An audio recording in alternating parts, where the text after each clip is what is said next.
Boa noite a todos. Hoje é dia 4 de julho de 2021, 24 do mês de Tammuz e 5.781. É um grande prazer ter na noite de hoje a presença conosco do nosso amigo Edwin Shuker e a Vivian Aisen. Os ambos estão em Londres e com quem nós comunicamos. Eles estão 4 horas adiante do nosso tempo, mas estamos todos juntos, facilitados por essa comunicação eletrônica perfeita que nos ajuda no dia de hoje. Well, Mr. Edwin Shuker, we are very pleased to have you here among us. It's an excellent opportunity that we can share information, we can share different opinions, different situations, in terms of understanding what's happening in our Jewish world when we deal and connect with the Arab world. Your experience and your life and your personal experience surely is extremely important for all of us to understand this dynamic. Also, we have among us our good friend and member of our B'nai Brit, Henry Esses, who is mainly the main person responsible for this meeting. He knows both of you for a long time, and we are very happy to have you here. Vivian, you are Brazilian. You speak Portuguese too, and we'll be very glad also to talk with you about what happened in the Israeli embassy and the relationship of Israel with the European countries, mainly England. Today is a very special day. Today, July 4th, is anniversary of the independence of the United States.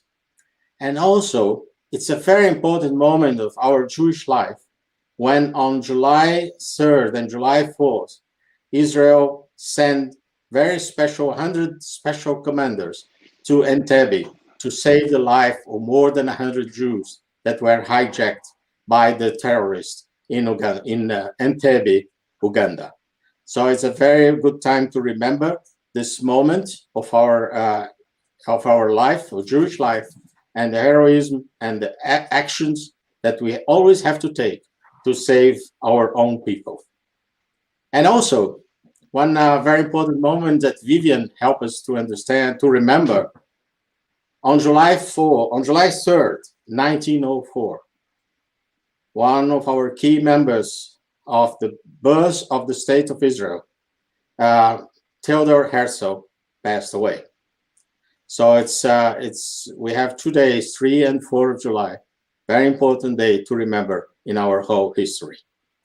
So before we begin, I pass my word to Henry Esses, so he can make the first and full introduction. Who are our guests? Henry? We are glad to receive you, to have you in here together. E vou falar em português porque o nosso amigo Edwin Shuker é casado com a esposa dele é portuguesa e a Vivian Aisen, ela é de São Paulo e aos 18 anos ela emigrou para Israel para fazer uma vida maravilhosa e de representação diplomática que ela vai poder contar melhor daqui a pouquinho. Hoje, como disse o Abraão, é uma feliz coincidência, dia 4 de julho de 2021, dia da independência americana, e dia da independência americana do maior país do mundo, cujos valores são liberdade, coexistência, soberania e direitos humanos, o direito à vida. É exatamente disso que nós vamos falar hoje, sobre o antissemitismo que vem desde os países árabes até os tempos atuais na Europa e no mundo inteiro. Eu queria convidar a Vivian para ela se apresentar, fazendo diferente do que eu imaginei. Como ela tem um português maravilhoso, e ela pode contar um pouquinho sobre ela, ela pode falar um pouquinho e logo depois passa a palavra para o nosso amigo Edwin Shuker, que é uma grande honra recebê-lo e tê-los entre nós, personalidades tão importantes entre nós. Por favor, Vivian. Muito obrigado, Henry, obrigado, Abrão, obrigado, Alberto aí, que está por trás das cenas, e principalmente ao Edwin, por terem me convidado a participar desse evento hoje, e terem me dado a oportunidade, a maravilhosa oportunidade de poder estar falando com vocês aí no Brasil. Na verdade, é a primeira vez na minha carreira diplomática que eu estou falando em português, eu normalmente falo em inglês, então para mim é uma oportunidade única poder estar aqui com vocês hoje. O Henry disse que eu saí do Brasil quando eu tinha 18 anos, eu terminei o colegial no Pérez, e depois de estudar um ano na faculdade, lá na USP, eu fui passar férias em Israel, e fiquei por lá, não voltei mais, isso já faz mais de 30 anos, vocês podem fazer o cálculo aí da minha idade.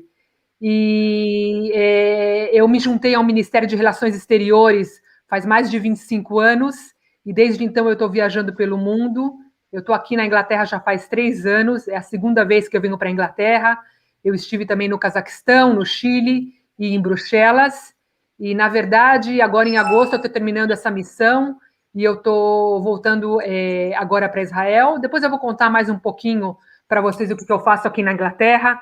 Na verdade, o Edwin é o principal apresentador hoje. Ele me convidou porque nós temos uma amizade muito boa, mas eu vou deixar ele falar e apresentar, porque a história dele é uma história muito, muito importante, que a gente tem que conhecer e na verdade, passar para frente a história de todos esses judeus refugiados do Oriente Médio e do Norte da África. Nós temos que conhecer essa história, é parte muito importante da história do povo judeu e muito importante da história de Israel. Então, eu vou deixar a palavra com o Edwin e depois eu conto mais para vocês. Até já. Please, Mr. Edwin Shuker, Your Excellency. Thank you so much. Hello, Brazil. I am so delighted and honored to be speaking with you today in the presence of my friend, Abraham Goldstein, and my friend, Henry Esses, and of course, Vivian, my neighbor here in London, and my very good friend. It is an opportunity for me, and I thank you for that, to tell you the story of my people, the people of the Orient, the people of the Mizrach. Some do not know our story. Some are calling us the forgotten refugees. This is the story, and it is not history, it is memory.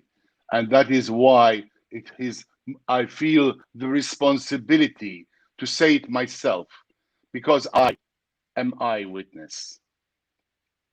I start today's story exactly 50 years ago, exactly the summer of 1971. My father, Shaul, Zichrono Lebracha, he's a lawyer in Iraq, brings me together with my 2 sisters, younger ones, my mother and her mother. And he tells us in few words that within 2 hours, we are going to leave our home that we knew no other home other than this one. We are going to leave it with 1 little bag, as if we are going to the market. But in fact, we are going to try and escape. We are going to try and leave Iraq illegally. We are going to forge passports, different names.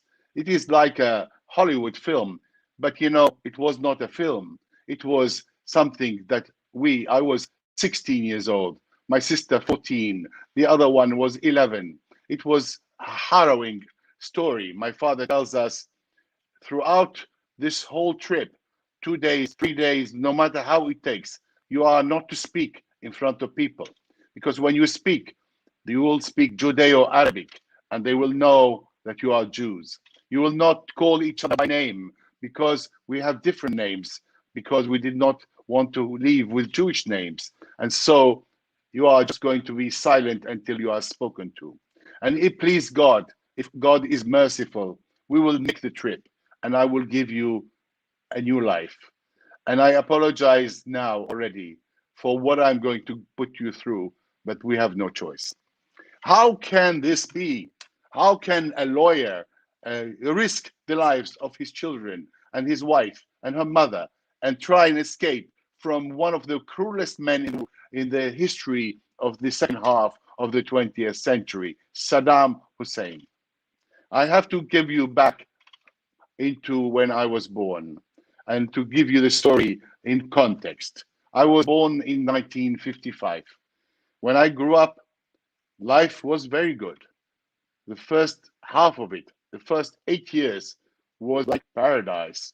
We had the Tigris, the Euphrates, we had servants, we had houses, the food was beautiful, the weather was brilliant. And we found no discrimination between a Jew, a Muslim, a Christian, an Armenian. No one. We were all growing in the same street. We were all Iraqis. But that did not last long. Because how did this start? Why were we only few? Why were we only 8,000 or 6,000 Jews left when the great Iraqi community was 150,000 only a few years before I was born? So how did it all start? It all started back in 586 before Common Era in Jerusalem, in Yerushalayim, our home. The king, the Babylonian king, Nebuchadnezzar, comes in this time to surround Jerusalem. And when? Now, around 17, Shvasre Betamuz, what we fasted last week, what we will be, and in Saturday night will be Tisha B'Av, the 17th. That will be the time when he actually penetrated the walls and burnt the temple, the first temple, Solomon's temple. He then brings the citizens of Yehuda into captives into Babylon. And this is how we started our story. What did we do when we got there? We sat around the two major rivers, Mesopotamia, the land between the two rivers, the Tigris and the Euphrates, by the rivers of Babylon, Psalm 137.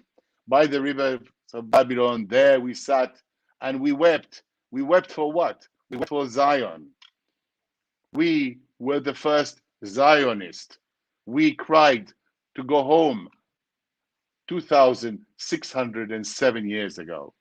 But then we had prophets, Ezra, Ezekiel, and Yirmiyahu. Yirmiyahu came and said, what are you sitting crying? Get up, get up. I want you to come buy gardens and plant them. I want you to get your children married and have grandchildren. I want you to, most importantly, to pray for peace, to pray for the prosperity of wherever I exile you, even if Babylon, you do that. And you know, Jews, for all these years, all these thousands of years, did exactly what the prophet Yirmiyahu did. And whether they came to Sao Paulo, or whether they went to London, or Los Angeles, or Rome, they did the same thing. They were loyal to the people of that land and to the land itself. And so help me God. That went on. What did my people do in that beautiful land? They built a civilization. They established two universities, not one, two. 1,000 years before Oxford and Cambridge, they did Sura and Pumbedita, two universities, one Rabbi Hillel, one Rabbi Shai, one the good Rabbi, the easy, the other one is the strict Rabbi Hillel. And every time there was something to discuss or halakha to make, they had a discussion. And Lishem Shamayim, for the sake of heaven. One of them will win, and the other one will say, okay, you win this time. The halakha is yours. Next time we meet again. And so the Jews learned from that time how to be argumentative, how to be opinionated, how to not accept one opinion, but many. But at the end of the day, l'shem shamayim, we will all agree, for the sake of the Jewish people, we move on to the next argument. My people wrote the Talmud 300 years. My people negotiated their safety and their welfare with dozens and dozens of empires and armies of Muhammad the Prophet, the armies of the Abbasiyya, of the Umayyah, of the Ottoman, and then we take it to the modern era, to the end of the 19th century, when suddenly the education rifted the Jewish community. They had the Alliance Française in 1864, establishing the first of many schools. They learned French and English and science. And so when in the Ottoman Empire was defeated in the First World War in 1917, and the British came and conquered what is now called Iraq, what did they find? They find a most beautiful community, a community that was educated, that spoke foreign languages, that controlled the economy. Do you know, 40% of Baghdad was Jewish. Baghdad would close on Shabbat, would close on the Chagim. There is no point in opening when there was no trade without the Jews. And so Iraq was established, the Kingdom of Iraq, and it got its independence in the 1930s. And the Jews lived the golden age.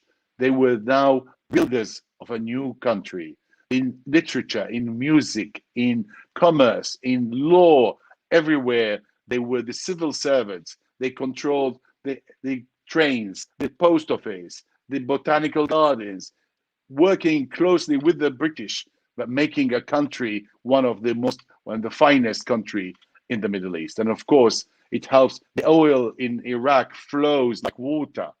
And so everything looked rosy and there were no clouds in the sky. But you know, Jews don't have that. They don't have clear skies for long. And so in the middle of the Second World War, 1941, a big pogrom happened called the Farhud. It was, in my opinion, imported from Europe, from Nazi Europe. And the pogroms wanted to kill and have a final solution in Iraq. By the grace of God, it did not work out. But still, 180 Jews were slaughtered. Thousands of houses were plundered. Women were kidnapped and raped. And so that was the first bell that told the Iraqi Jewish community, your days are numbered. The golden age is coming to an end. It came to an end because there were three major isms. There was Nazism, which put poison in that relationship between Jew and Arab. There was Arab nationalism, where suddenly the Arabs said, this is our land. Why are you here? Why are the Christians here? Why are the Jews here? This is our land. And that's Arab nationalism. And then, of course, Zionism, where the pull to be free, a country of our own, where there's no people persecuting and no stars and no nothing like that. So what happened in 1951 was amazing. And not just Iraq. Throughout the Arab world, there was a conspiracy by all the Arab countries after they got defeated. So in 1948, 7 Arab armies went to strangle the young state of Israel. They lost.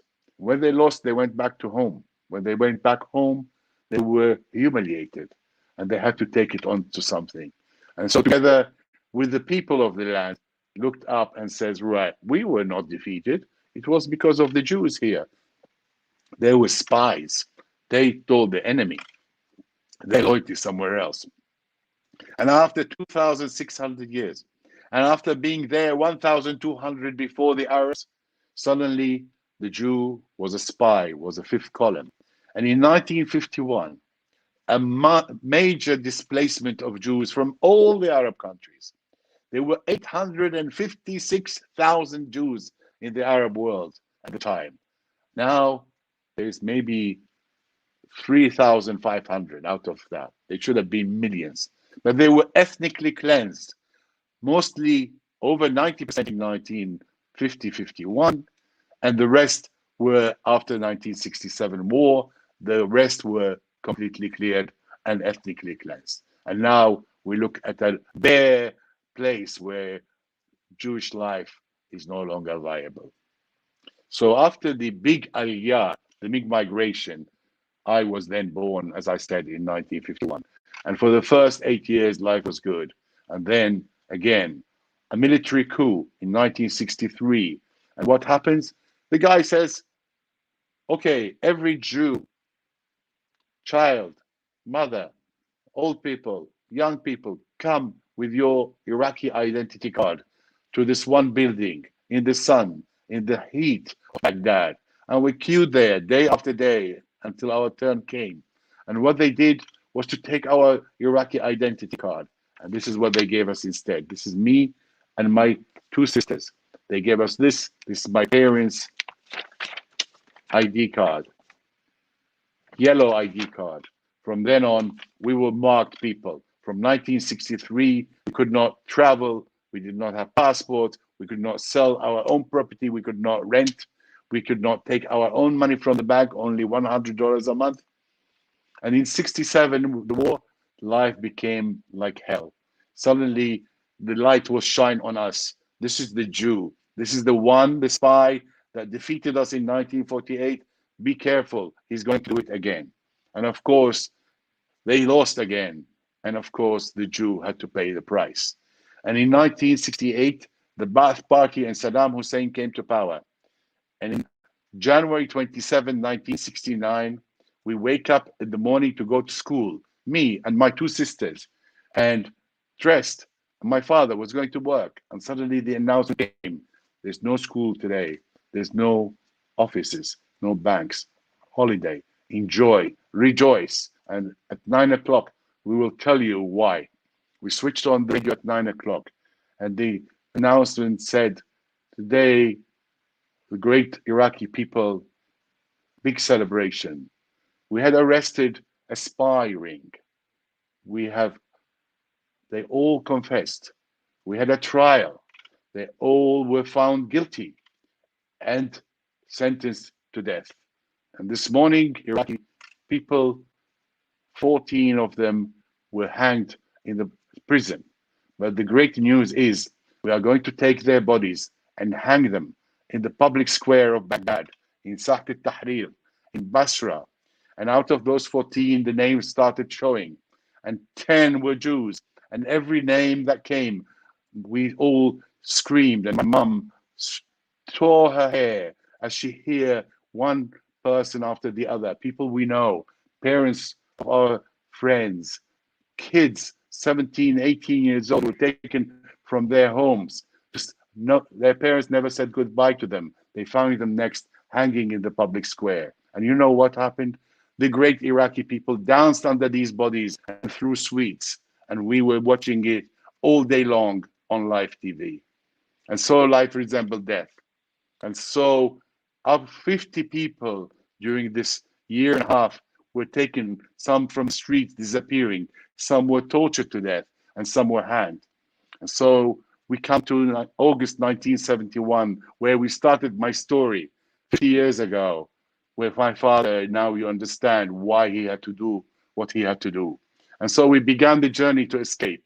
And the first thing my father said, he had a playing card cut in half, and we had one half, and we have to go to the north, to the Kurdish people, and then we show them the half if we make it, and they will match, and then they will know we are Jews, and they will help us travel across the borders at the time to Iran.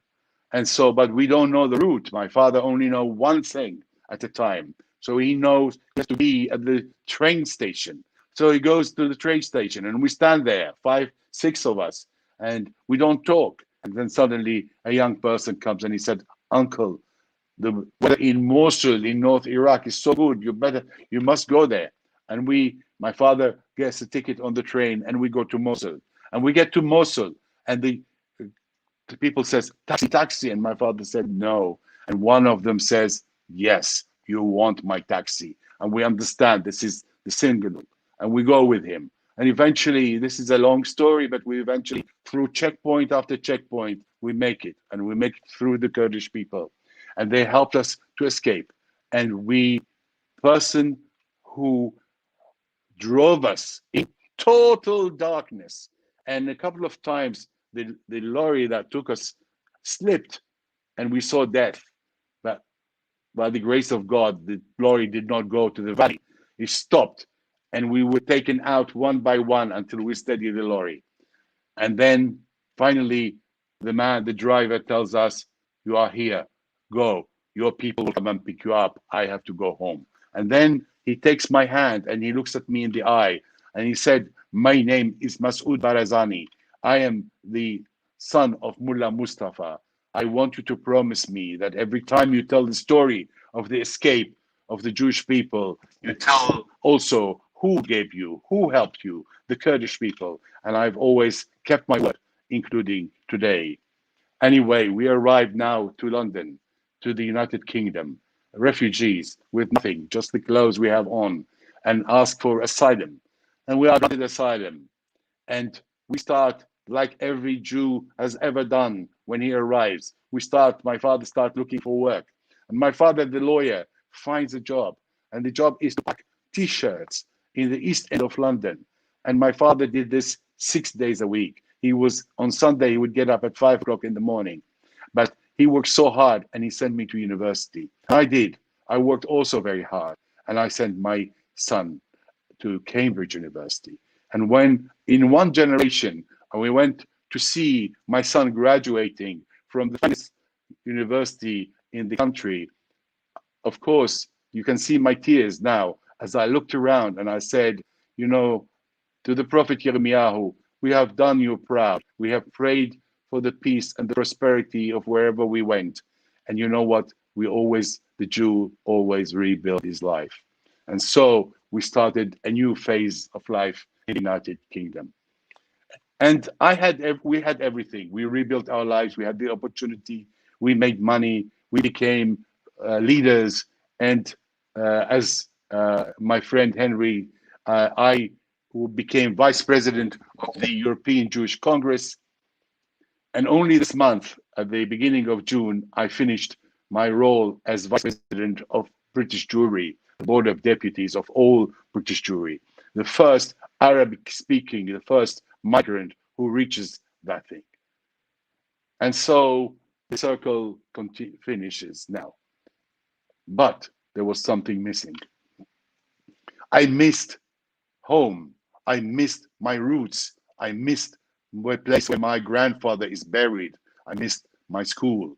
Not what happened to us, but just my identity. I cannot live when I had everything. I could not live leaving all my ancestors' landmarks and the synagogues and the cemeteries and all their achievements and just say, okay, no more. I'm born in London in 1971 and I tell my son and my children, I have 3 children, I tell them, your life begins here. No, I will not accept that. I will not accept that because I feel like I feel today the responsibility to tell you my story. I felt the same and I want to be there and to say I have not finished. I do not want to leave Iraq like a criminal in the night, like being smuggled out through the mountains and never go back. No, I only did good to that country and I have not finished my business there.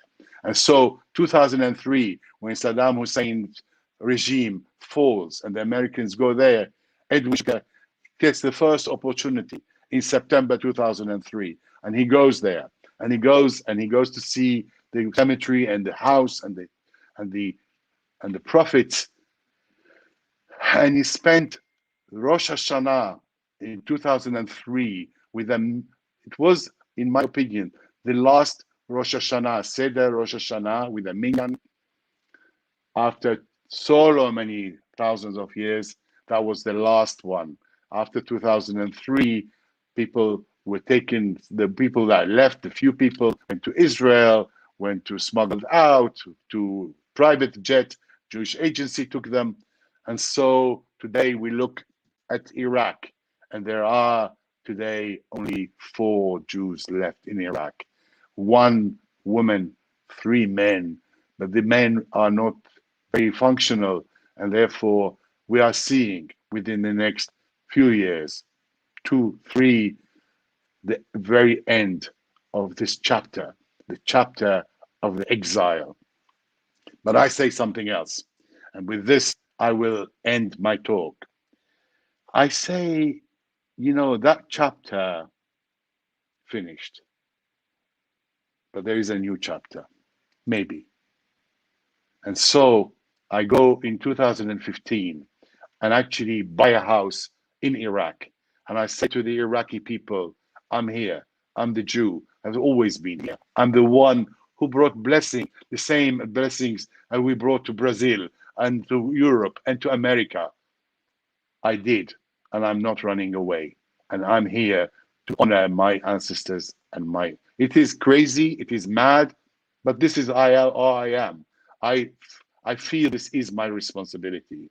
And so I go every year now, and I now every time I try and do something more. I try to open up, not to come and live there for anyone, but for the Iraqi people and the Iraqi government to restore our shrines, to keep them from being destroyed, to keep the prophet Ezekiel and the prophet Jonah and Daniel and Ezra and the cemeteries and all that as a landmark, as a symbol of time when Jew lived with the Arab for so long, for 1,400 years until 70 years ago. And I believe what is happening today in Dubai, in Abu Dhabi, in Oman, in Morocco, in Sudan, is a restoration.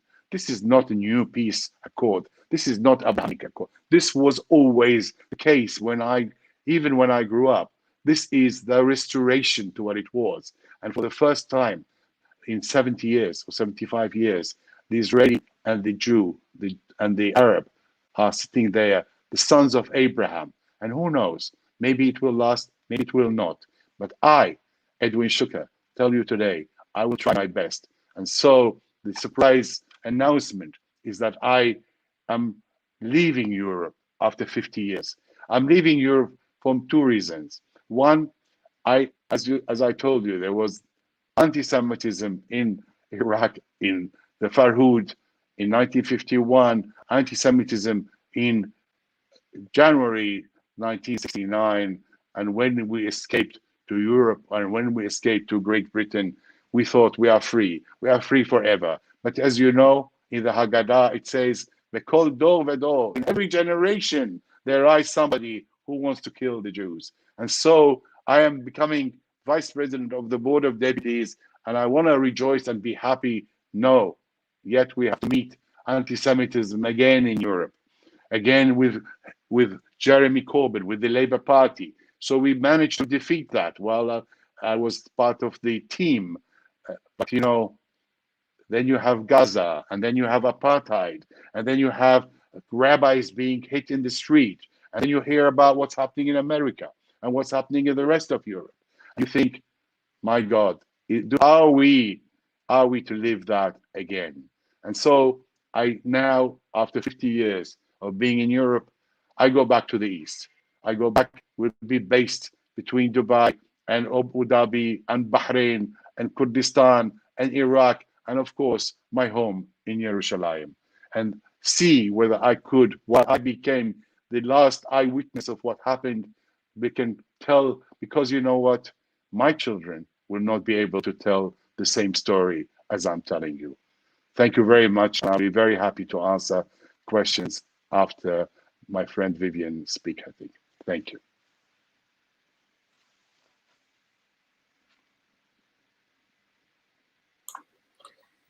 Very, very impressive, Edwin. Very impressive moment and very impressive part of a very important part of the Jewish life. I guess you lived on it, and you see, I was born in Egypt, and we had to leave Egypt also.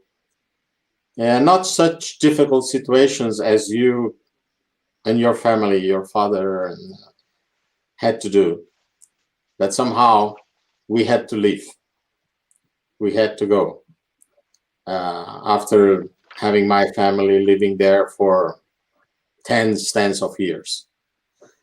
But we have to see life's the future. We have to see the future. We have to move forward. And it's important to see that we can build our future. Wherever we are, wherever we go, we have to build our future. We have to educate our children. We have to educate our family. We have to educate our community in order to know how to survive and how to continue to grow wherever we go. Wherever we go. Thank you very much, Edwin. And I would like to ask Vivian to make her presentation. Please, Vivian, and then we come to the questions. Muito obrigado, Abrão. Obrigado, Edwin. Eu vou continuar exatamente onde o Edwin terminou, falar um pouco do antissemitismo e como a gente, na embaixada, qual o trabalho que a gente faz para enfrentar o antissemitismo. O meu departamento, o departamento que eu dirijo na embaixada, é o departamento de diplomacia pública. E em diplomacia pública, a gente foca na sociedade britânica. A gente tenta se comunicar com a sociedade britânica de maneira geral. Mas para fazer isso, a gente tem que dividir em setores e direcionar para cada um desses setores uma narrativa diferente, que é uma narrativa que vai funcionar com cada um desses setores.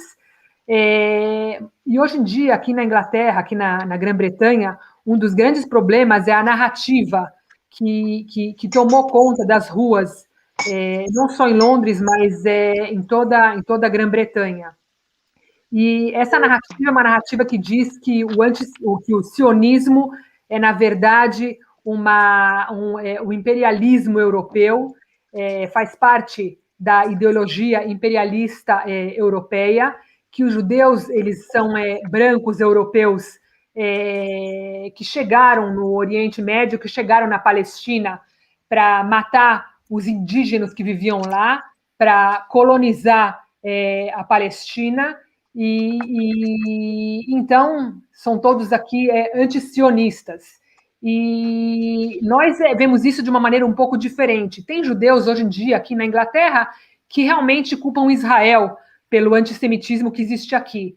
Mas a gente vê isso de uma maneira um pouco diferente. O Rabino Sachs já dizia que na Idade Média eles tinham um problema com o povo judeu por causa da nossa religião.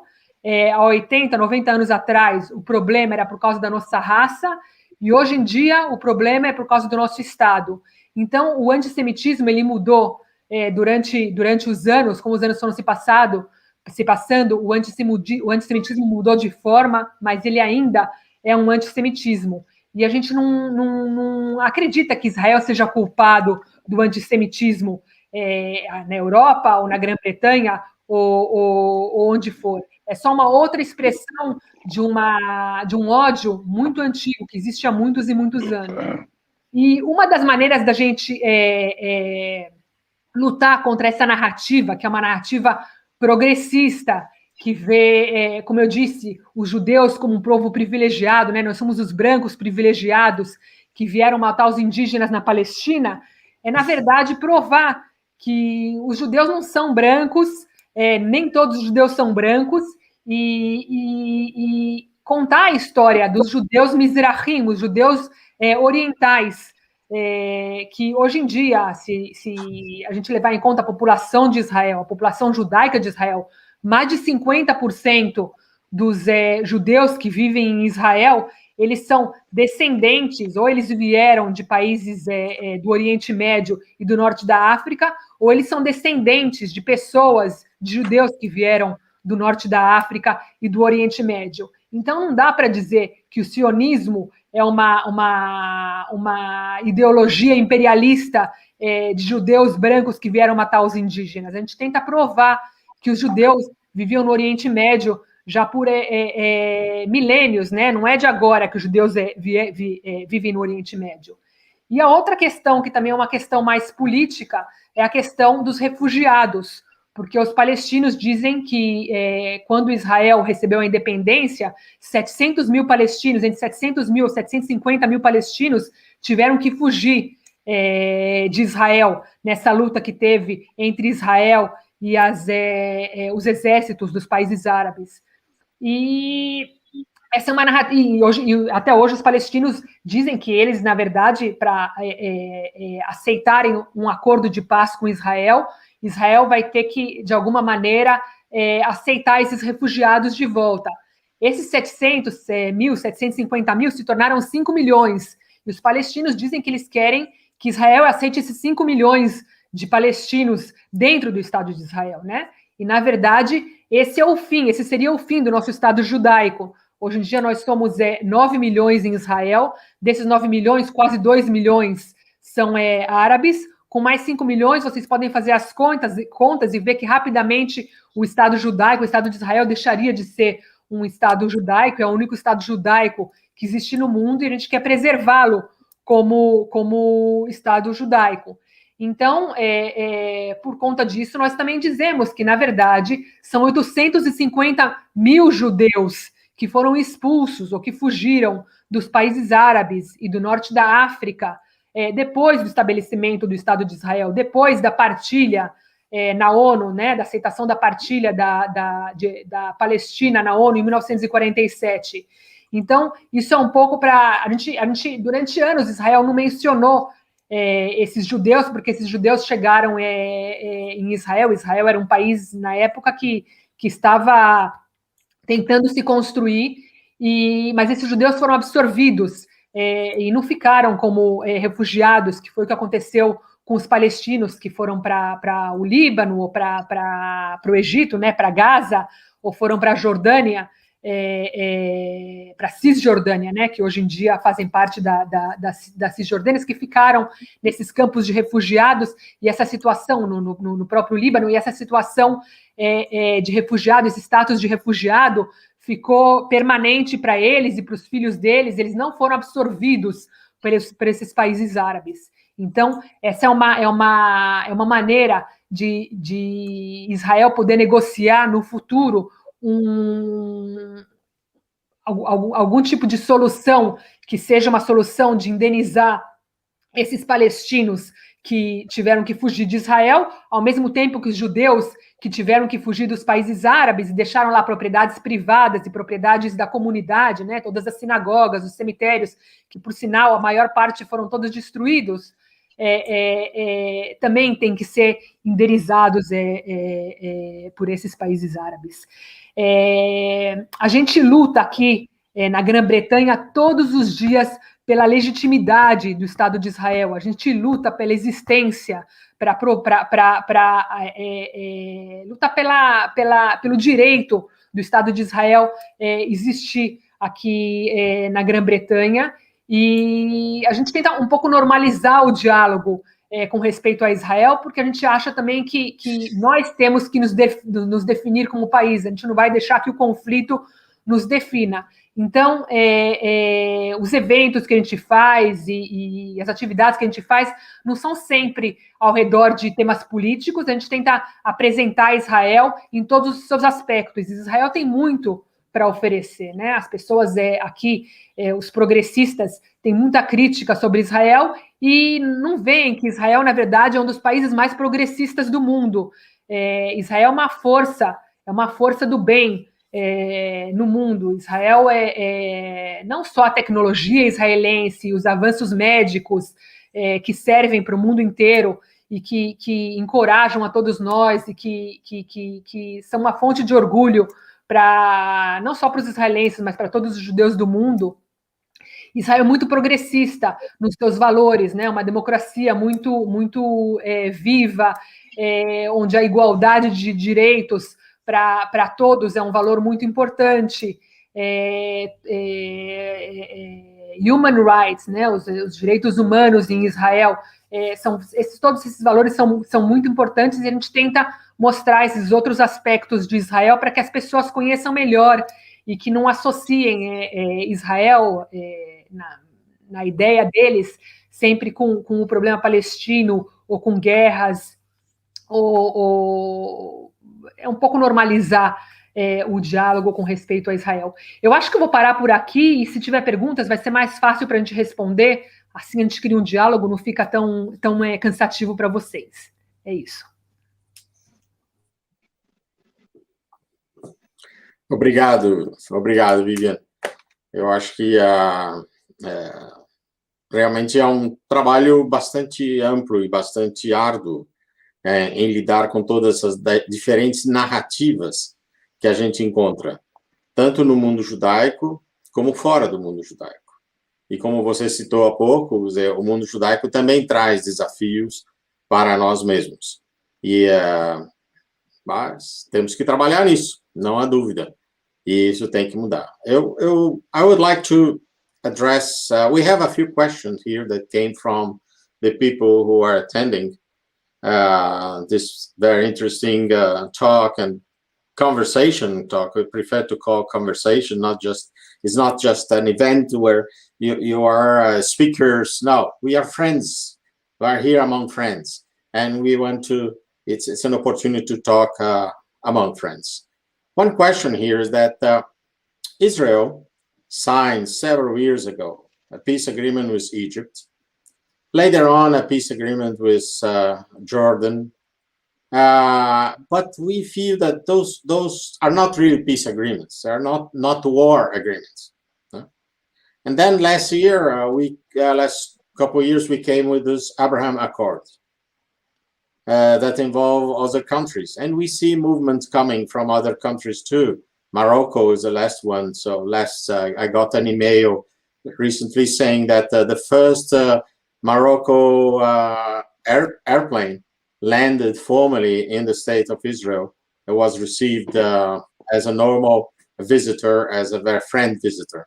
The question is to you, my friend Edwin, how do you see this as a difference? Why we can explain this difference? What happens with a peace agreement with Egypt and with Jordania that we don't see as a peace? We see that no war situation. We don't see them as friends. Is that true? Or the education in Egypt have not changed at all? In Jordan, nothing have changed in terms of educating people. So the hate of the Jew, the hate of Israel continues there, even with the peace agreement. And if you have any comment about what the Abraham Accord can really put a difference in the whole situation of Israel and his relationship with the Arab countries.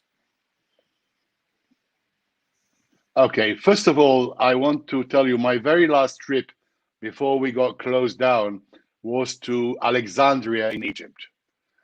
And there, the Egyptian government insisted on paying themselves to repair the most magnificent synagogue I have ever been, which is the famous Alexandria synagogue, Eliyahu HaNavi. And they spent apparently up to $10 million on that.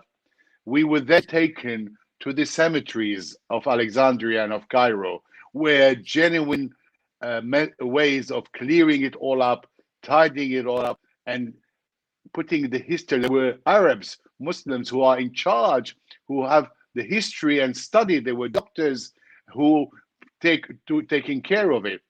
So I do not agree that the Egyptian peace is as it was maybe 20, 15 years ago. I think El-Sisi made a huge difference, but it's not the same feeling that I had when I was in Dubai. I've been going to Dubai and Abu Dhabi and these places for 20 years, and I can tell you because I know this is a genuine heart-to-heart peace. This is a genuine Ishmael meeting Itzhak. Might sound like too much of a rosy ideas and thoughts, but I can tell the difference. And the reason why is there was nothing political here between the Arabs of the United Arab Emirates and Bahrain, and there was no history of war and of killing and of 1967 and 1956 and 73 where people have lost on both sides and they have something in their heart that still is not clear. This is, and I tell you a small anecdote. When I first went to Dubai in 1998, I think, I had a great idea. I would take a group of 30, 40 people, Jews like Henry, like Abraham, like Alberto, who speak Arabic, who actually lived or remember how to live in Arab land, and to take them to a tour of the Middle East so that we speak heart to heart, language to language. So I went to Dubai and I met the prince there and I said to him, I have a great idea. And he said, what is it? I said, I have a group that wants to make peace. And he looked at me and he said, we don't do peace in this country. And I thought, oh my God, what? He said, no. He said, we do business in this country. And then he reminded me how the Middle East, all the Middle East, is actually constructed. He said to me, you know, Mr. Shuker, this morning where I was, I said, no. He said, I was in Africa in a secret mission. Do you know who was with me? I said, no. He gave me the name of a very famous Israeli. He said, you know, I went with him because we are partners. We have a joint venture in one of the African countries. And when you're a partner in a win-win situation, whether he's Jewish or whether he's Christian or whether he's Buddhist, we are on the same side. He wins, I win. He loses, I lose. And therefore, stop talking about peace. Bring me investors. Bring me Jewish investors to come and see how we work. And there was a lot of depth in what he said. It wasn't just about business. It was about common interest, share interest. When I go to the Bedouin in the desert, and when I have my neighbor, the Syrian, you know, we built it on common interest. It's not just because I love you and you love me and emotional. No, it's because I bring prosperity, you bring labor, I bring, and so the Jews survived for 2,000 years in these places. You know why? Because every person who came, the Mongols came, they killed everybody except for the Jew. Why? Because the Jew said to them, look, I told Yirmiyahu the prophet told me to pray for the peace and prosperity of this place. I will be loyal to you because I don't have political ambitions. I am bringing prosperity and barakah and blessing to you. And the guy said, you know what? It's better for me to keep you alive and to be with you than to kill you. I kill you, I will take your money. But if you are alive, you will help me build something for me so I can be the Sultan. And that's how we built it. It's not just love. It is also common interest. And as Henry Kissinger, it's not just Arabs. Henry Kissinger famously said, America has no friends. It only has interest.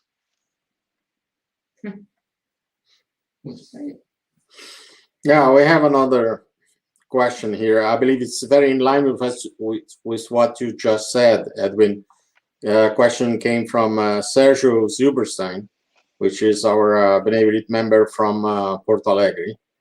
And exactly what you said, that he says in a different way. So if the fact that we promote technology, we promote different progressive cultures, way of doing business, and really, you really believe that this will help to develop a positive, a long-term relationship with the Arab countries or with others or the Arab people? I'm not talking just countries, I'm talking people.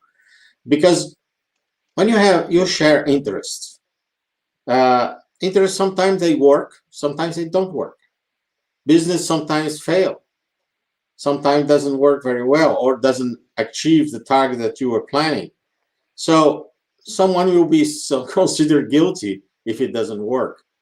And history has shown that we normally are the first in the row to be considered guilty for when it doesn't work. So we understand we need to gain the heart of the people, not just the mind of the people. We need to gain room in the heart. And how we can gain room in the heart when you have so many people be educated to hate? I have a wonderful response to this. And I always believed in it. And I believe what my hero, Jonathan Sachs, believed in as well. There's two ways. There will always be anti-Semites. I said it myself, and I encountered it myself. We started with, the most famous anti-Semite for me is Haman in the story of the Megillah, where he says, I have everything. Money, property, the king loves me, everything loves me. But what is worth nothing, because this one Jew who doesn't bow to me. And so there will always be these people. Now, how do you combat anti-Semitism? You could keep on saying, the world is anti-Semite, everybody hates the Jews and everything. First of all, it's not true that not everybody hates the Jews. And, there are Amalek, there's the anti-Semite. For me, how do I defeat anti-Semitism in England or in anywhere else is to be a light unto the nation, to be with my own standard, to fight for the Muslims in China, the Uyghurs, to fight for the traveler, for the gypsies, to fight for the, I do. And it's not universally acclaimed or loved, this, what I do. People, when I say I, many others like me, but, there will be people in the Jewish world who says, why are you wasting your time? Why are you fighting for this and this and that? We are in trouble. We have to take our own interest in mind. And I said, no, we are God's witness on earth. We have got to keep the most incredible ethical thing no matter what. And you know what? When we fight for other people and when we show that, that is the best arm against anti-Semitism. And that's what I believe in. And therefore, not only because of my technology and not only because I'm bringing these things, but because I care. I cared for Iraq when I was there, and you care for Brazil, and you care for Sao Paulo, and we never see Henry or Abraham thinking, we are Egypt kicked us out, the Arab world. Why don't we go and kill them or explode bombs in there or be terrorists for what they've done to us? No. We are different, and therefore they remember us as different. And I believe that this is the way to conquer anti-Semitism, is being a light unto the nation. Thank you. Good answer. I have a question to Vivian, please. A question that part of it came from our friend, our B'nai Brit member of Sao Paulo, Edgar Lagos, which is, how is your relationship? So you act in the embassy, in the Israeli embassy, but we have a Jewish community in England, we have a Jewish community in London, and we have a B'nai Brit in London. Our question to you, Vivian, is how do you relate with those people? Do they help you? Or they create more problem that they help you to solve, and you are alone in the jungle and see if you can help us find a solution. Muito obrigada pela pergunta. A relação entre a Embaixada de Israel e a comunidade judaica aqui em Londres é muito, muito próxima. Israel acredita que a relação entre o Estado de Israel e os judeus é uma relação muito importante, os judeus da diáspora em geral, não é só com respeito aos judeus que estão aqui. Essa relação é muito importante para Israel, e não é só para um tipo de judeu ou para outro tipo de judeu. Na verdade, a gente acredita que todos os judeus, tem espaço para todos os judeus dentro da nossa tenda, né? Não importa se você pertence a uma determinada, o que a gente fala aqui é uma determinada denominação, se você é um judeu liberal, se você é um judeu reformista, ou se você é um ortodoxo, um religioso, um secular. Israel é o Estado judeu para todos os judeus, é o Estado de todos os judeus. E a gente falou antes de antissemitismo, e a gente acredita que Israel é o único lugar onde os judeus, na verdade, estão salvos, né? Porque a gente vê que em determinados momentos a situação está tranquila num país, mas que isso pode mudar rapidamente. O Edwin estava dizendo antes que nós temos que ser a luz que ilumina, mas infelizmente, quando tivemos essa operação militar há semanas atrás em Gaza, a gente viu um aumento do antissemitismo em 500% em uma semana.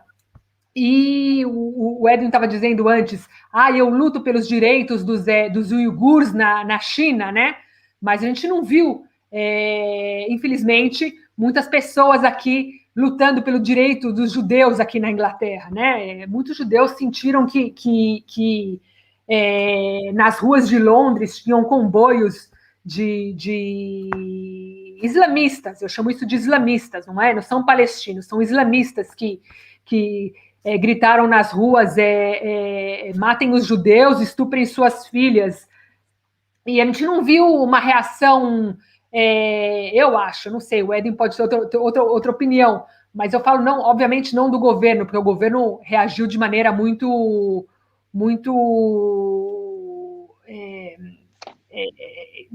direta e de maneira forte, mas o público em geral, todos os amigos judeus, muita gente a gente não viu saindo nas ruas para defender os judeus, né?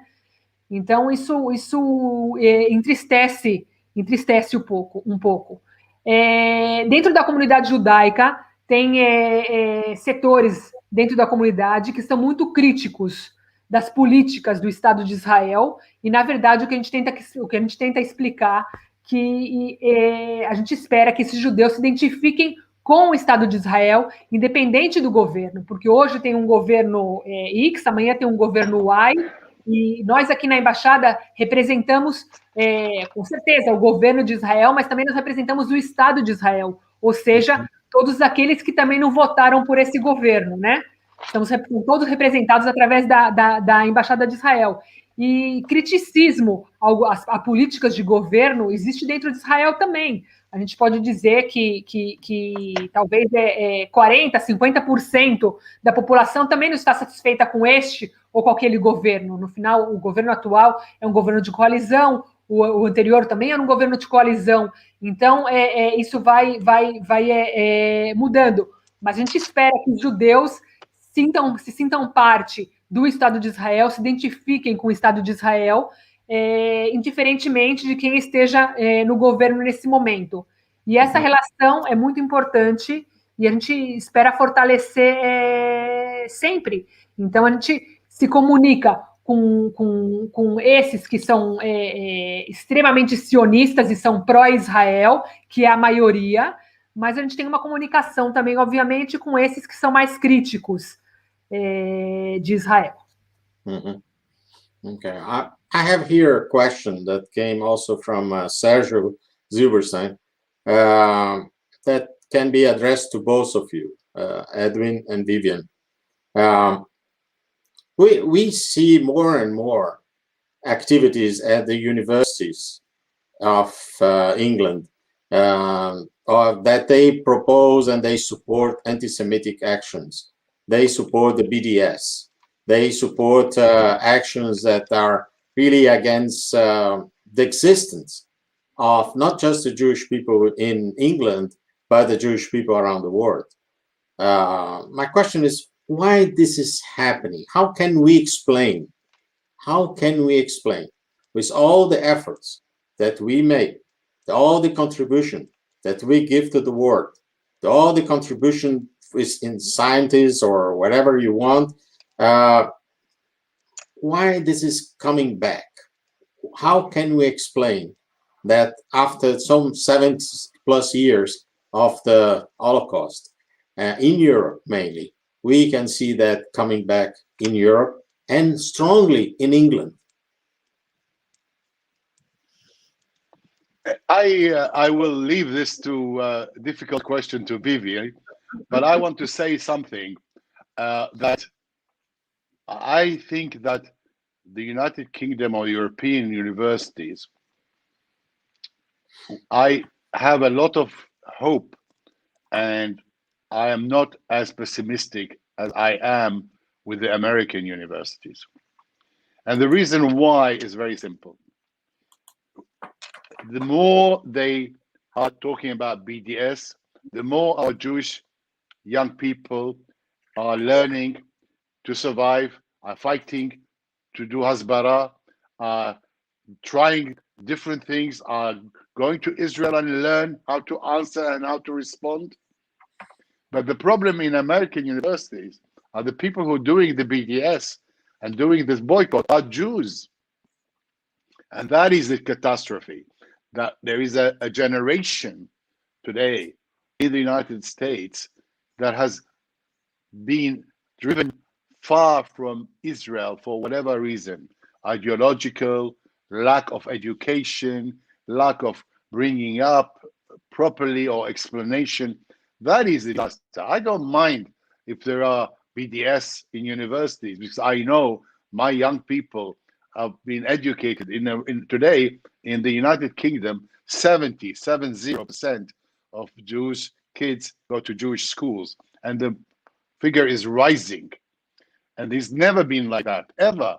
This is the highest, and we have got more schools and more people. And you know what?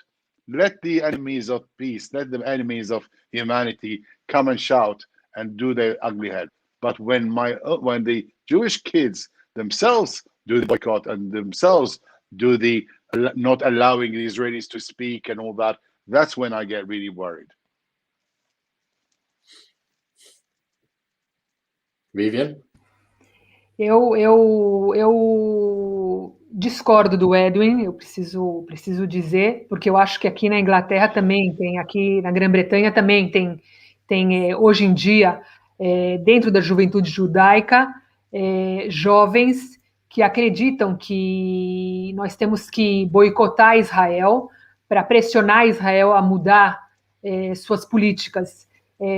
Pessoas dentro da comunidade, muitos jovens, que cada vez mais estão mais desconectados de Israel e creem que tem que fazer lobby frente ao parlamento e frente ao governo britânico para que o governo britânico, o parlamento britânico, pressione Israel para Israel mudar suas políticas com respeito aos palestinos e acham que o boicote é uma luta legítima contra o Estado de Israel. E eu falei antes um pouco dos valores progressistas, né? E os jovens, a gente sabe que jovens normalmente são revolucionários, são o que a gente chama de esquerda, e esses valores progressistas hoje tomaram conta da juventude. Eu não sei como é que está no Brasil, mas com certeza da juventude aqui na Inglaterra. Então a gente vê nas universidades esse apoio total à causa palestina, e o antissemitismo vem junto. Você apoia a causa palestina e você fala: eu não sou antissemitista, eu sou antissionista e eu critico o Estado de Israel. Mas o criticismo ao Estado de Israel não é um criticismo legítimo. O criticismo que a gente vê hoje ao Estado de Israel é um criticismo que diz que os judeus não têm o direito de autodeterminação, que Israel não deveria existir, que os palestinos do mar até o rio, né? Vamos ter um Estado palestino do mar até o rio. E isso vai contra a definição de antissemitismo que é usada aqui na Inglaterra, que é a definição do IHRA. Eu não sei se vocês usam no Brasil, mas IHRA é a International Holocaust Remembrance Alliance. A Inglaterra, ou a Grã-Bretanha, foi o primeiro país do mundo a adotar essa definição do antissemitismo. E lá está escrito de maneira muito clara que comparar Israel ao nazismo, ou dizer que Israel é um governo de apartheid, ou comparar, ou criticar Israel de maneira como a gente não critica, né, outros países do mundo, de uma maneira que nenhum outro país do mundo é criticado, isso tudo é considerado antissemitismo. E o governo inglês está tentando forçar as universidades aqui a adotarem essa definição do IHRA, justamente porque eles veem como os judeus, os jovens judeus nas universidades sofrem com ataques antissemitas dentro das próprias universidades, onde tem um apoio muito grande ao BDS. Mas eu queria também dizer que a gente acredita que esse movimento é um movimento que ele pode tomar opinião pública, mas na prática, na realidade, ele não influenciou em nada as relações, pelo menos aqui na Inglaterra, as relações comerciais entre a Inglaterra ou entre a Grã-Bretanha e Israel. A Grã-Bretanha é o terceiro maior partner de Israel, comercial de Israel, e o comércio bilateral entre os países fica em torno de 9 bilhões de pounds todo ano. Então, a gente vê que esse movimento de BDS, na verdade, não tem um impacto real, é mais uma coisa na opinião pública, não tem realmente um impacto. Mas antissemitismo, antes o Sérgio perguntou como é que a gente luta contra o antissemitismo, né? O Edwin falou, a gente tem que ser uma luz e tudo. A gente tem que continuar lutando contra o antissemitismo, tentando conversar com os governos. Eu acho que tem que haver um diálogo entre os governos, entre o governo de Israel e os governos democráticos no mundo. A gente tem que... O antissemitismo não é um problema dos judeus, o antissemitismo é um problema que existe na sociedade onde a gente vive, é um problema global hoje em dia, um problema aqui da Grã-Bretanha.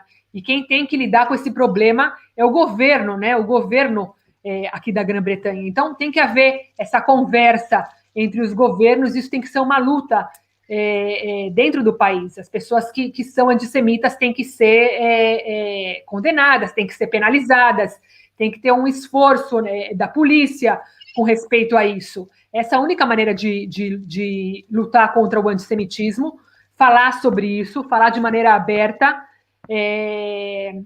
criar consciência de que é um problema que existe e que tem que ser tratado, e apoiar o Estado de Israel e fortalecer o Estado de Israel. Porque, na verdade, o único lugar seguro para os judeus do mundo. Vivian e Edwin, eu vou fazer a pergunta em português para todo mundo entender melhor, facilitar. Quando Edwin fala que Israel tem que ser, lembrando a voz do Rabino Sachs, como uma voz que conseguiu fazer história e conseguiu ter uma influência, foi um influencer mundial, e devemos lembrar dele, Zichrono Libraha. Ele, muitas vezes perguntado por que ele fazia referência à educação entre os jovens, principalmente no mundo inteiro. Inclusive, ele foi virar reitor na New York University e deu palestras no mundo inteiro, e também ocupou cadeira no Congresso dentro da Inglaterra, teve respeitabilidade mundial. O que ele diz é o seguinte, que não é o comércio, como nós estamos apenas dizendo aqui, ou as nossas referências na medicina, telemedicina, ou os nossos prêmios nobres, não é isso que vai fazer a gente ser respeitado. ele diz que o que nos faz sermos respeitados é a moral judaica. E a grande verdade é que desde o islamismo ter surgido em Maomé, e desde o cristianismo ter surgido 300 anos depois de Cristo, a única coisa que se tenta fazer é matar Deus. E nós representamos, de alguma maneira, de uma maneira abramônica, a existência de Deus. Nós representamos a moral judaica, que é a moral judaica cristã. Então a pergunta que fica é: vocês que fizeram um lindo trabalho, uma linda vida, e conseguiram seguir pela via diplomática, que é um grande exemplo para a juventude, como vocês influenciam essa juventude? Is that clear for you, Edwin? No, I didn't understand. Well, let's start with Vivian, and maybe you can answer in English, Vivian, Yes. and then Edwin can catch up from there. Ok.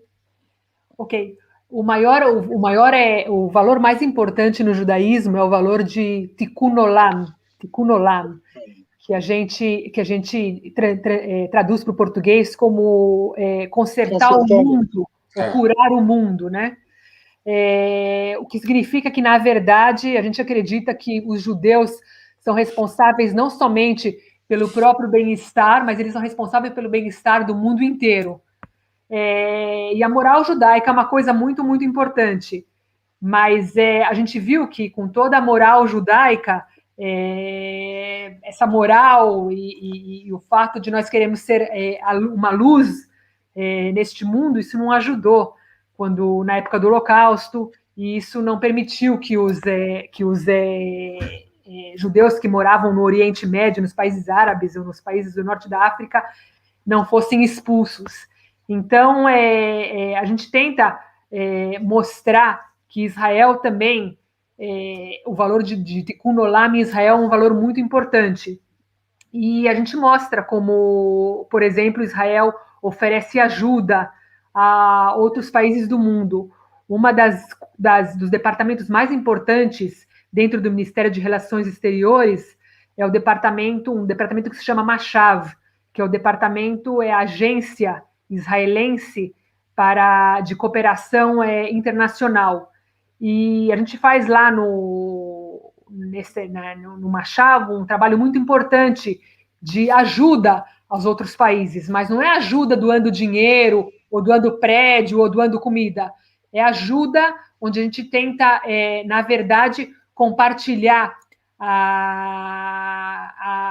o conhecimento de Israel, a expertise, eu não sei como é que fala, expertise de Israel em determinados temas, o valor que Israel tem, né, o added value que Israel tem em determinados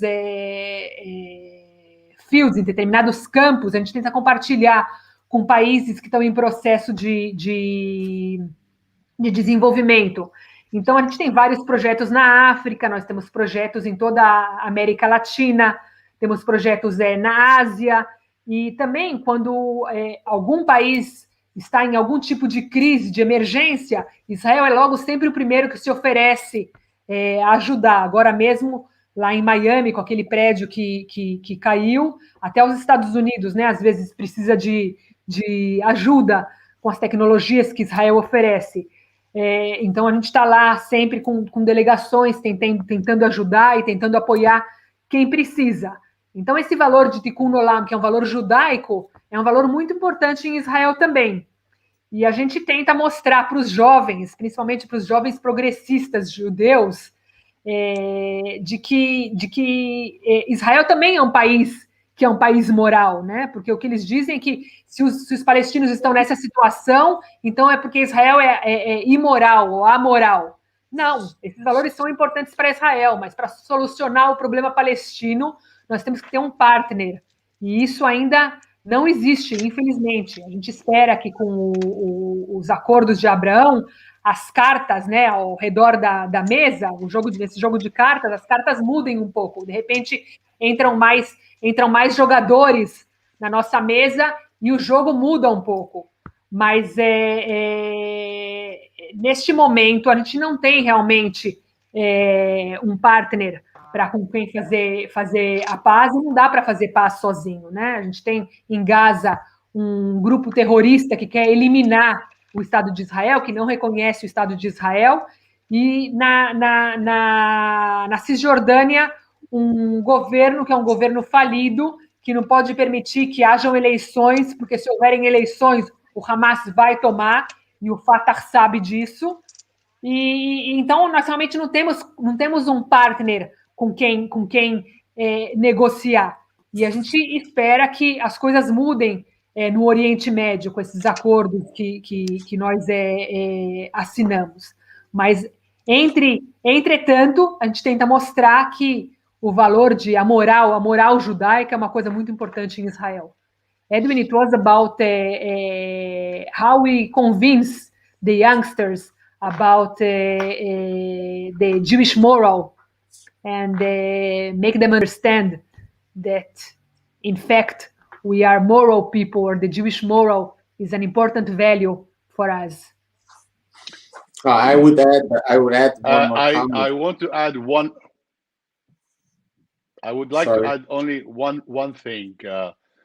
Vivian looked very animated, and the answer must be fantastic because I enjoyed just watching her. But the one thing I would say, how do we make our children know that we are moral and ethical people? The Board of Deputies did something this last 3 years that no one has done, and we gained more young people coming to us to join us than before. How? We did a commission on diversity and inclusivity. We asked a question. Okay, we are all saying anti-Semites, everybody is attacking us, everybody, right? Is our hearts clear? Are we clean? Do we have any prejudice in our hearts? If we sit in the synagogue and see a black Jew coming in, does one think, oh, I'm not sure how Jewish this man is, you know? Or when the security of our synagogues, they stand outside and they search people and they say, hello, Shabbat, good Shabbos, and then suddenly somebody of color, different color, maybe a Mizrahi Jew or maybe an Indian comes in. Does the security immediately start thinking, I have to ask this guy, what's he doing here? So we had this commission, which lasted 50 days of witness statements on people, and our young people participated in unbelievable numbers because they see that it is actually, we are not just preaching. I picked one word from Vivi, tikkun olam. The way to do tikkun olam, the way to become a light, is not to say, oh, everybody is against me. Is to actually start by changing me, changing my heart, changing my prejudice. Do I go and attack when I'm sitting at home? Do I attack Muslims as a people rather than a terrorist here and a terrorist there? Do I say all Muslims are they love war, they hate peace, they all are beggars, they all want to take money from the government? Do I say that? Is that correct? Why do I feel sensitive about people talking to me, profiling me as people, yet I feel very comfortable profiling whole people with the same brush as this one? And that really showed our kids, and that is teaching by example. Thank you. I have one more question before we come to the end. A question came from our long-term friend, Michelle Gordon. The question is a different approach. This is a question to both of you. Do you believe that the national Palestinian movement is somehow weakening now, and the Islamic movement is getting more and more strong, not only locally, that means in the region of Israel, but all among the Arab world and globally?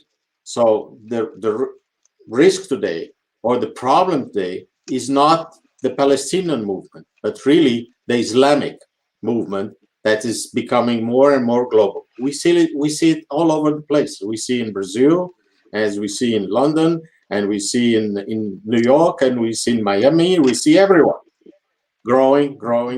Is that really the challenge? This is the next problem, or what will be? This is a big question. I don't really want to just answer it flippantly with 2 sentences or 3 sentences. It is very dangerous, and we have to be very careful not to turn, especially I'm talking about now, not globally, but the Jews, Israel, Palestinian. We must never turn, well, we must try not to. We must not try and turn this into a religious conflict as opposed to a nationalist conflict, because it is not a religious one, and there are many people in the Islamic world and very few people in the Jewish world, but these people are in the fringes, and we must never allow them to capture the narrative and to turn it into Jew against Muslim and Muslim against Jew, because then we really are in trouble in terms of the unity. As my whole narrative about how a Jew lived with Muslim in Arabia will fall to pieces if we then it becomes a religious war. Okay, thank you. Vivian? Muito obrigado, Michel, pela pergunta. Michel, meu querido primo, sempre tem perguntas inteligentes a fazer. Eu não posso comentar com respeito ao mundo inteiro, eu acho que eu não tenho conhecimento, mas eu posso comentar com respeito a Israel, e a gente sabe, eu comentei antes, né, que a gente sabe que as eleições que estavam previstas para acontecer na Cisjordânia foram canceladas pelo Fatah, porque o Fatah entendeu que provavelmente ia perder essas eleições para o Hamas, que é um grupo islamista, é um grupo radical islamista, que não só quer destruir o Estado de Israel, mas também que diz abertamente que quer matar todos os judeus do mundo. A gente vê o islamismo no Oriente Médio, em vários países, a gente vê o que está acontecendo no Irã. O Irã é uma das maiores ameaças a Israel hoje em dia, e não só a Israel, é uma ameaça ao mundo ocidental. E é um governo extremamente radical que tomou a nação, agora com as eleições do novo presidente, cada vez fica mais radical, e é uma ameaça muito grande. A gente viu o que aconteceu com o ISIS, né, lá no Oriente Médio. Então, esses grupos islamistas estão por lá, e a gente vê que eles têm uma influência também no Ocidente.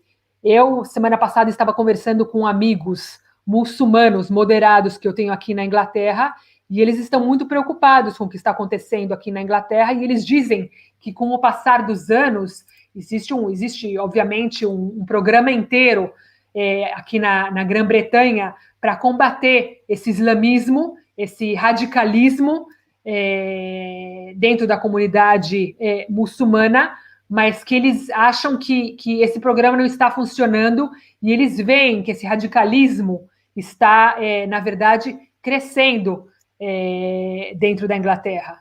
Então, é um problema que tem que ser tratado nas sociedades. Com o que se refere aos judeus, obviamente, a gente não está falando de um antissemitismo que não é um problema religioso entre judeus e muçulmanos. O Edwin insiste em falar isso, e os judeus aqui na Inglaterra tentam falar isso porque a coesão social é muito importante para eles. Eles não querem que seja um problema entre muçulmanos e judeus, ou pelo menos não querem apresentar dessa maneira, porque isso afeta a coesão social. Mas a gente sabe que antissemitismo no mundo inteiro, ele pode vir da extrema-direita, ele pode vir da extrema-esquerda, e ele pode vir do próprio Islã. Então, é uma forma de antissemitismo que existe no mundo, e que tem que ser, obviamente, tratada. Ok. Eu pediria a Vivian para suas considerações finais. Depois eu passo a palavra para o Edwin para suas considerações finais e a apresentação da sua mensagem. Vivian, por favor. Eu só quero agradecer a oportunidade, eu não tenho mais nenhuma mensagem nesse sentido.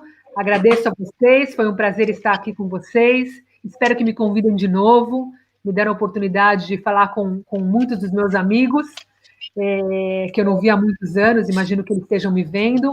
Uma boa noite para todos e até mais. Até mais. Obrigado, Vivian. E, sem dúvida, você tem um trabalho hercúleo pela frente e continuar. Onde você estiver. Edwin, your final comment? Maybe, is it? Yes. Right. My final comment is a story. And are we showing that? Okay. So let's go very quickly then. I don't want to keep you awake too long. Please, next one.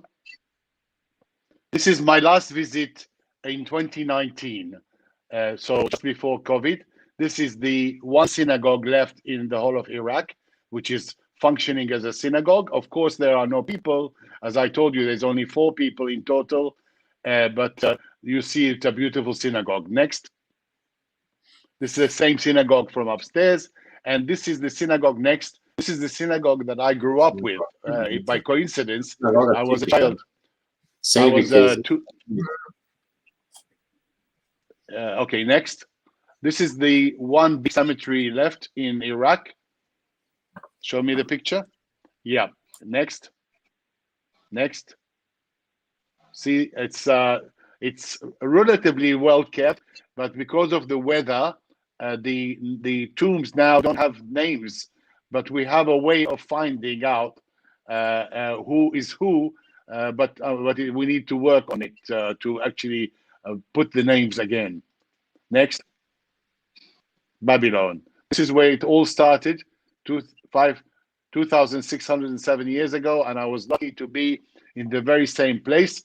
This is the bottom part is actually from the Babylonian times, and the top part, the new fresh one, is from Saddam Hussein, who rebuilt it. Next. This is the status of some of our beautiful shrines.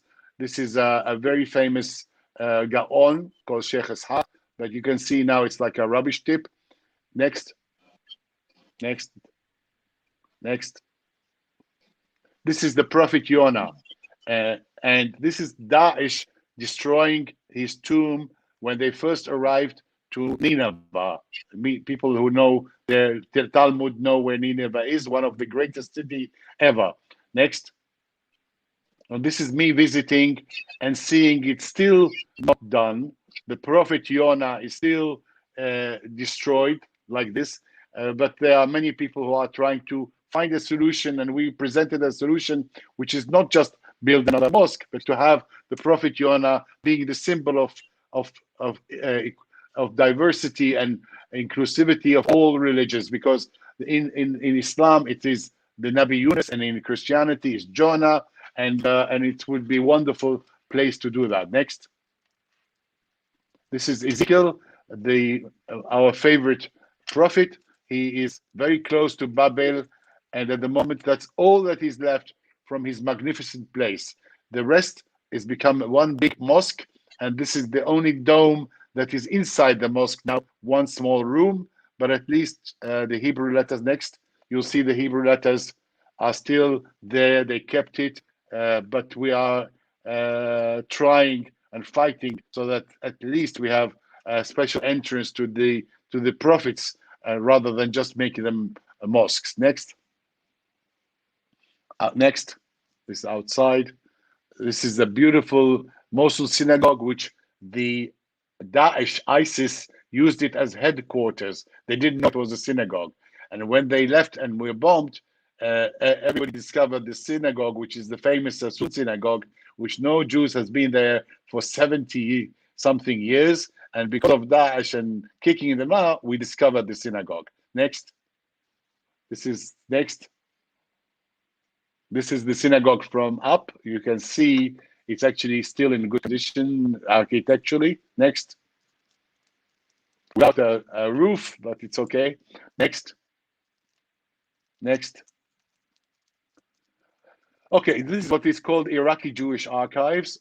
This is a 30,000 document which the Americans discovered in 2003, but it was all underwater. Next.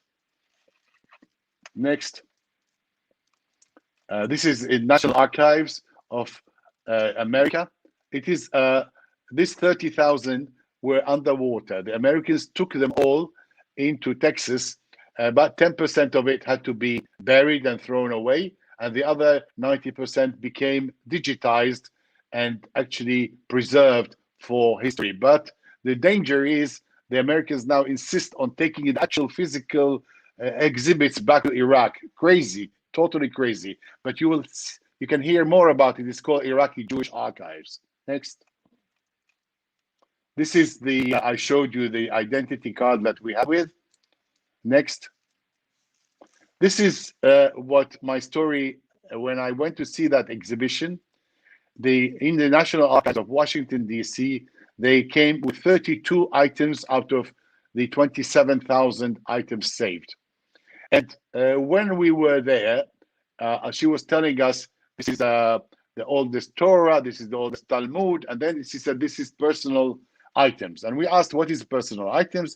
And she said, a get, a ketubah, and then she said, school children report. There was out of 30-something thousand, there was only one school report for a boy and one school report for a girl.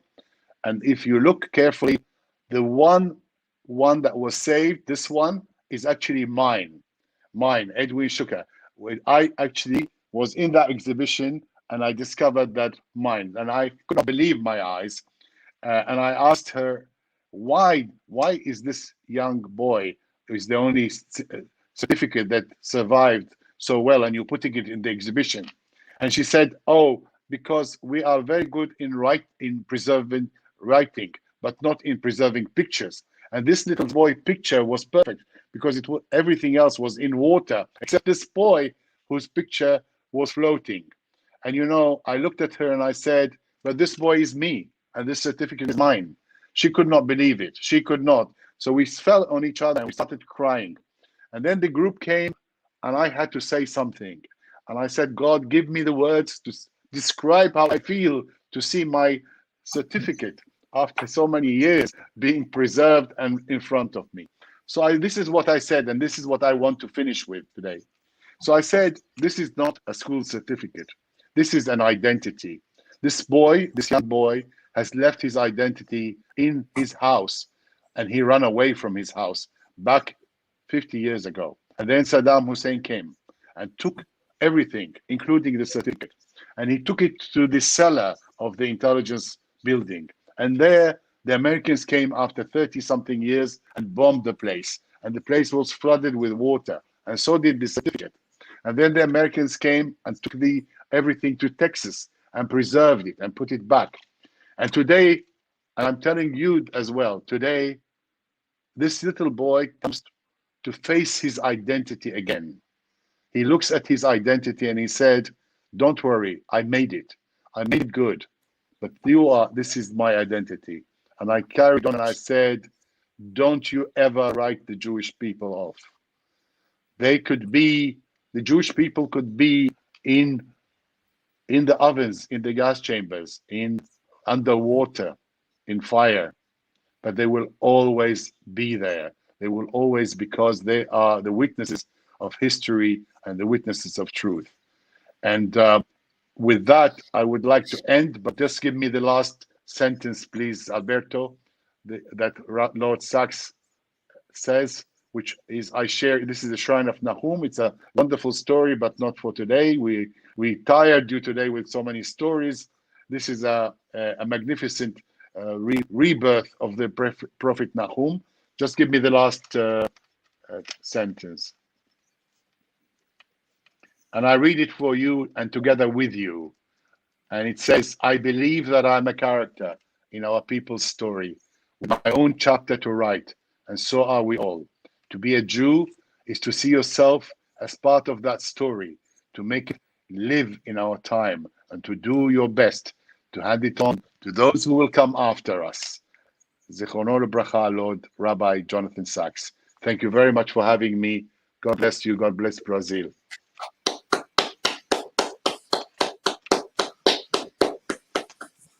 Thank you. Thank you very much, our friend Edwin Shuker and Vivian Aisen, for a very, very pleasant, a very good time together.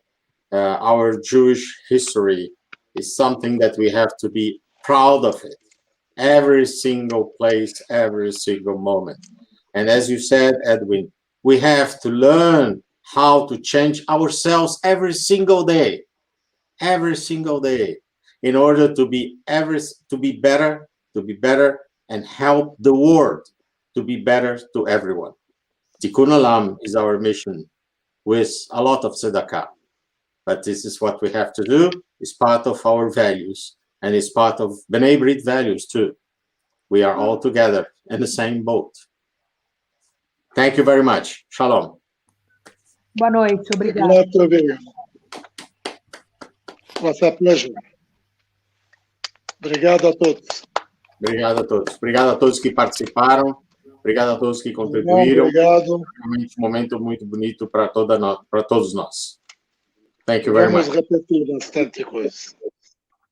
Participem sempre dos eventos da B'nai Brit, é importante. Tchau, tchau. Shalom.